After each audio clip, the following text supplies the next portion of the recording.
বাচ্চা থেকে বড় সবাই এই নুডলসটা অনেক পছন্দ করে। রাইস নুডলসটা রান্না করবো, চিন্তা করে শেয়ার করি। আজকে হচ্ছে আমরা প্লাস ফারিস্তা যেভাবে খাই সেটাই শেয়ার করবো। এটা অলরেডি আমি রান্না করেছি, আজকে আরেকবার রান্না করবো। এই যে একবারই রান্না করেছিলাম, আমি আগেই পানি সিদ্ধ করতে দিয়েছি। পানিটা চলে আসছে এখন হচ্ছে রাইস নুডলসটা দিয়ে দেবো। নুডলসগুলো কিন্তু রাইস দিয়ে যেহেতু বানানো অনেক শক্ত হয়, তাই হচ্ছে হাত দিয়ে ভেঙে ভেঙে দিতে হয় বা কেচি দিয়ে কেটে দিতে হয়।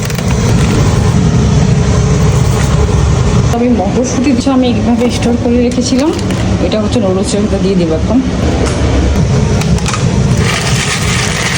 এটা হচ্ছে ধোয়াই জাস্ট প্রয়োজন করা।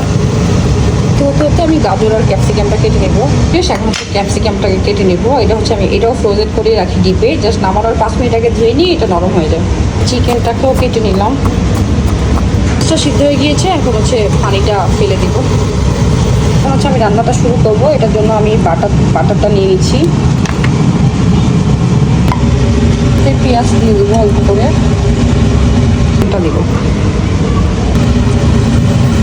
গাজরটাও দিয়ে দেবো, অল্প করে মশলাটা দেবো, হোমমেড মশলা যেটা আমাদের সেটা।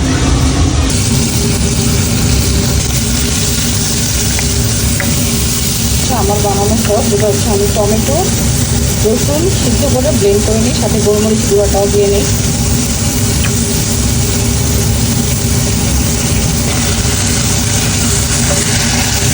গোলমরিচ গুঁড়ো দেবো, এটা সাদা গোলমরিচের গুঁড়াটা জাস্ট অল্প করে দেবো। সিদ্ধ করে নুডলস আর মটরশুঁটিটা দিয়ে দিই। যেহেতু বেশি করে দিয়েছি, এখানে আর লবণ অ্যাড করি নাই। সসের ভিতরে যে লবণ ছিল সেটাই কাভার হয়ে গেছে। চিকেনটা দিয়ে দিব, এটা জাস্ট ফ্লেভারের জন্য দেবো। দিয়েছে এখন হচ্ছে আমি একটা ডিম ভেজে দিব। ওই যে ঘি দিয়ে দিলাম, ঘি দিয়ে ডিমটা ভেজে দিলে অনেক সুন্দর একটা গ্রান আসে, খেতেও ভালো লাগে।